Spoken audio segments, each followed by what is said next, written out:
The Black Moses, the true story of Harriet Tubman, a documentary in Shakespearean verse. This tale is told in the tradition of William Shakespeare, in verse, in passion, and in the eternal language of freedom.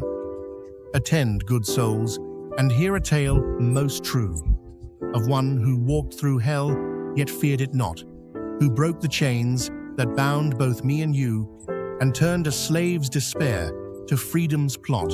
Part I. The breaking of the chain.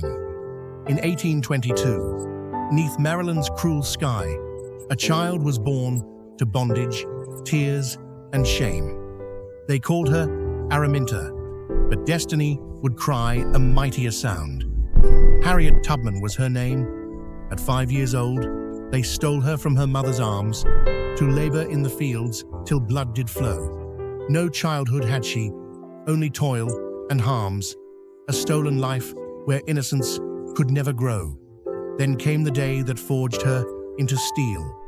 An overseer raised his hand to strike a slave.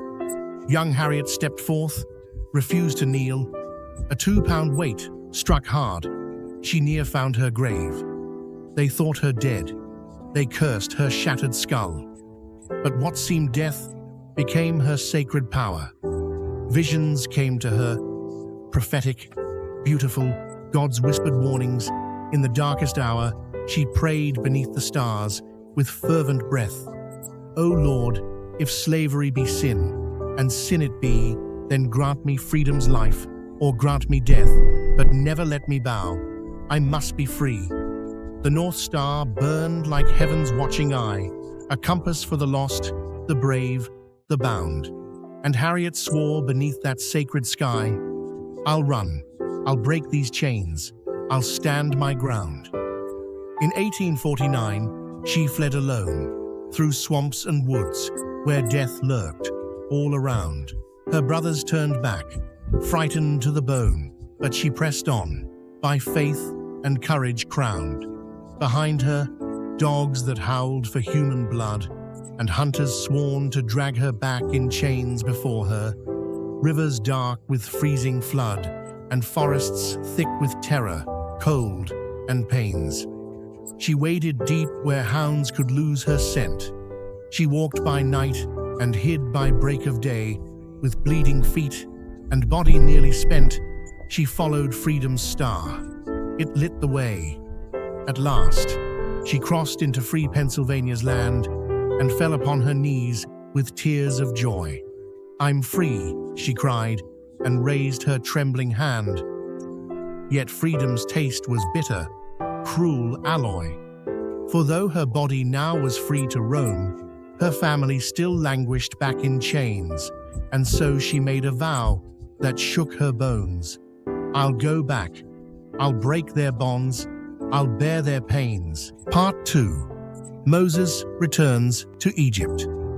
They called her Moses, she who led her people forth from slavery's Egypt to the promised shore.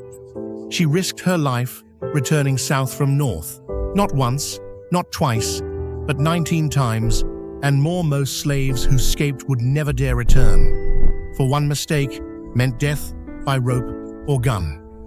But Harriet's heart did with holy purpose burn. Her people's freedom must and shall be won. She moved by night, like shadows on the run, through territories crawling with the law. She trusted no one, till the deed was done, and carried in her coat what hunters saw, a pistol, not for slave catchers, nay, but for the fearful souls who lost their nerve. You'll be free or dead this day, she'd say, but backward, never forward, we shall serve. $40,000 for her head. In modern coin, $1 million, maybe more. Yet though the bounty hunters searched with dread, she slipped through shadows like a ghost of law. She wore disguises, played the feeble crone, or pretended madness when the danger peaked. She walked on Saturdays when ads weren't shown, and spoke in codes that only freedom seeked. Wade in the water, hide your scent from hounds. Swing low, sweet chariot, the railroad sees, and help is coming through these hallowed grounds. If she sang in morning light, stay down, take heed. If she sang at dusk, tonight we fly. The masters heard but spirituals in their greed. Her people heard coordinates written in the sky, and always, always, the North Star led them true, that faithful light that never told a lie. Through storm and darkness, it would guide them through. A gift from God hung in the northern sky. 13 missions through the valley of death's shade. 70 souls delivered into light. Not one was lost. Not one life betrayed. She never failed. She never lost the fight. Part 3. The Warrior and the Legend.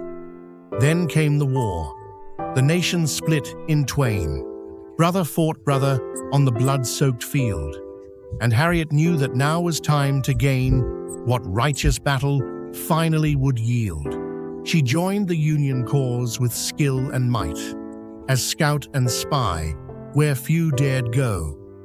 She led the Combahee River raid by night, the first woman to command a military blow. 750 souls that night were freed, as Harriet led soldiers through the dark. The enemy ne'er suspected such a deed, a woman leading fire, leading spark. When war was done, and freedom's dawn had broke, did Harriet rest? Did she retire in peace? Nay, for justice was the vow she spoke. Her fight for human dignity would never cease. She built a home for those too old to toil. For freedom without care is freedom still in chains. She fought for women's rights on American soil and spoke the truth, though met with scorn and pains. I freed 1,000 slaves, she said with pride. I could have freed 1,000 more, 'tis true. If only they had known they were denied, if only they had known what they could do. In 1913, she closed her earthly eyes, surrounded by the people she had saved. Her body rests, but her spirit never dies. She stands eternal, fearless, strong, and brave. So mark this well, all souls who hear this tale. One person armed with courage can prevail. One voice can shatter tyranny's cruel might. One star can guide 1,000 through the night. Harriet Tubman proved what truth can do, that chains are but illusions of the mind, that freedom is the birthright of me and you, and courage is the greatest gift we'll find. So let her memory be forever sung in every heart that beats for justice true. For though her earthly race is done and run, her spirit marches on, in me, in you. For though the night be dark and long, the morning comes, and freedom's song shall rise, and those who fought shall never be forgot. Their names shall live eternal in the skies. In memory of Harriet Tubman, 1822 to 1913, the Black Moses.